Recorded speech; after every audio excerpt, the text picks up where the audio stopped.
Good evening, ladies as well as gentlemen. Papa Boris here, playing some more Tales from Candlekeep Tomb of Annihilation. We did the tutorial in the previous video, and now I'm going to go ahead and start our first level. Now, I do just want to mention in this game, because I've played a lot of Pathfinder adventures on this channel, you can play on normal, hard, and horrific difficulty, which have higher rewards, but unlike Pathfinder adventures in this game, you can't actually beat it on the harder difficulties until your characters have leveled up, and, well, not leveled up, but until you've crafted better items. It's pretty much a wall. Now, I'm not saying it's never possible. Maybe there's some particular scenarios that you can cheese in some way or whatever, but in general, you need to craft up a little bit before playing on hard difficulty, so I will be coming back in this playthrough and playing some of the earlier levels on hard or horrific if I can manage it, but for now we're going to be going through on normal. So this first mission is actually kind of a weird one. It's sort of bizarre because most missions are either all about exploration or killing monsters, and this one is neither. In this one you have to harvest 4 mushrooms, and it's kind of tricky because sometimes when you try to harvest a mushroom, you fail. So you have to potentially try several times. Like I mentioned before, you eventually get 4 heroes to take on each mission, and it doesn't actually take that long to get to level 7, but it's a bit gated, so we're going to start with just one single hero. If you want more detailed information about the heroes, I will be posting character spotlight videos, so I'm not going to have to spend time in this video talking at length about the powers that I'm choosing and stuff like that. I'm going to go ahead and pick Artis. I think he's pretty solid. Him and Dragonbait I'm going to be using the most. Birdsong I'm not going to use at all until I've unlocked all 4 hero slots, because Birdsong is just so goddamn awful. And I don't know if I'm going to use the Wizard or not. We'll see. Anyway, for the Ranger, we're going to pick pretty standard here. Careful Shot's the best at-will in the game. Lightning Reflexes and Jump are the only 2 powers that are worth using. And then for the dailies in this first mission, I'm going to grab just both of the dailies that do Area of Effect. I don't think that the other ones are going to be useful. And then I'm also going to pick the one ranged daily that he has for himself. I just don't see the value in the high damage melee attack dailies. Okay, so in this mission, we're really just trying to explore as many tiles as possible. I mean, one of the I don't want to say flaw, but one of the consequences of this system is that pretty much every mission is explore as fast as possible and don't take too long killing the monsters, because, you're going to have a bad time if you hang out on tiles too long. But in this one, it's kind of interesting. You don't necessarily want to explore all the time. Sometimes you do want to strategically stop exploring so that you can pick some of the mushroom spores. Anyway, I let that event trigger, so my hero now has disadvantage. This disadvantage sticks around with you until you make an attack. This monster only has an armor class of 12, so unless one of my dice rolls a 1, I am going to kill this thing. And I do. And now I've actually picked up an item, Braces of Defense. This is a nice item. This will be sticking around with this character for pretty much the entire game, because as long as it's in the inventory, he gets a +1 bonus to armor class, and it's kind of a big deal. Over the life of the character, this will definitely cause some misses that would otherwise have been hits, and so it's a useful thing to have. Now, here we see a common pattern in this game, traps on the edge of a tile.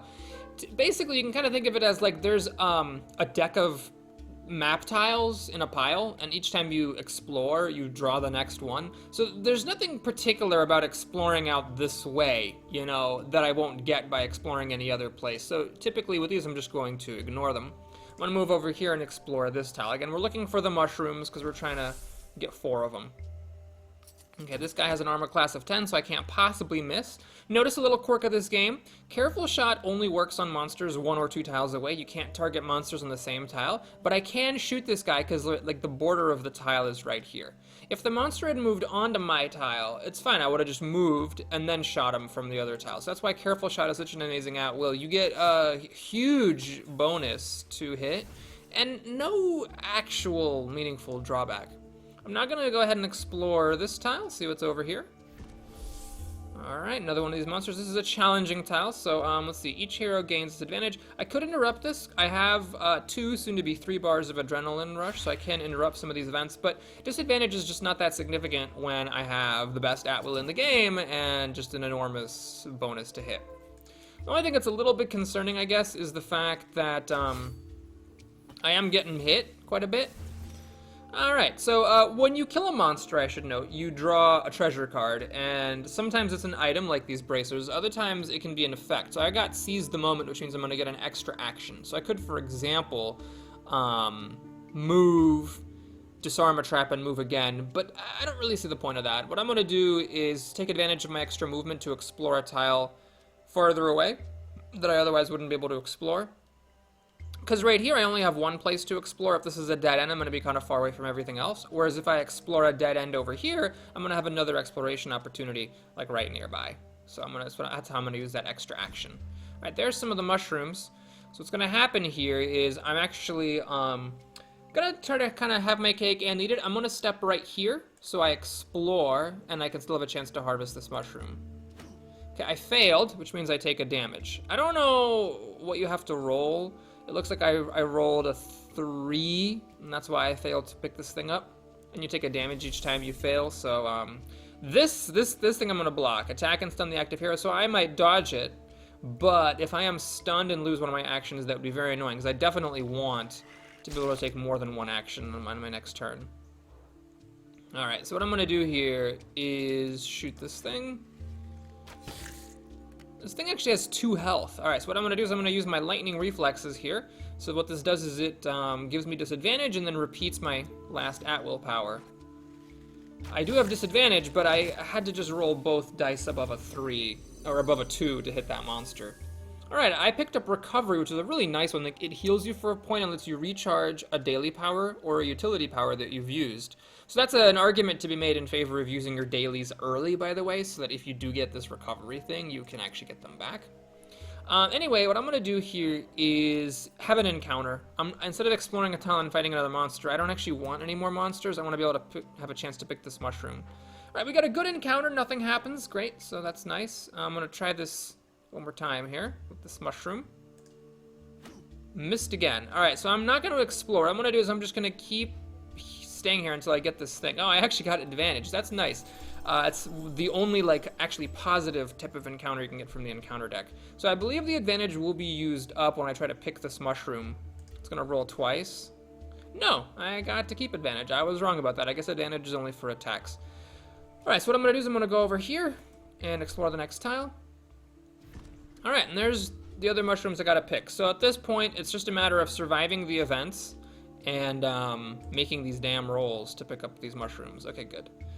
I wish that, you know, it had a little bit of like the game had like a little bit more of like a visceral feeling, like in Pathfinder Adventures, you know, where you roll the dice. This game, you don't actually see the rolls. It's in like tiny font.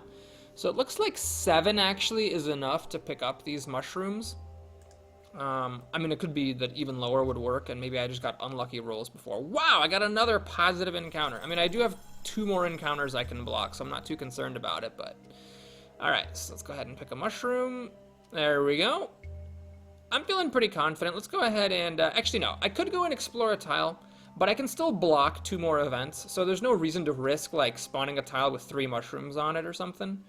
Gains, disadvantage, and a stun. Yeah, let's not do that. So let's use up one of my blocks. So now I have basically 2 more chances to pick up this mushroom before I have to start dealing with events. Alright, I got it. Perfect. So that completes the quest, and that's that.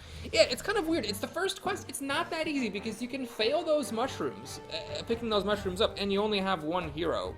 So a few bad luck things, and you can be screwed.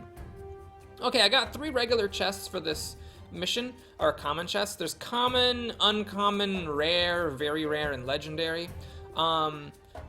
There's also 5 different levels of crafting materials.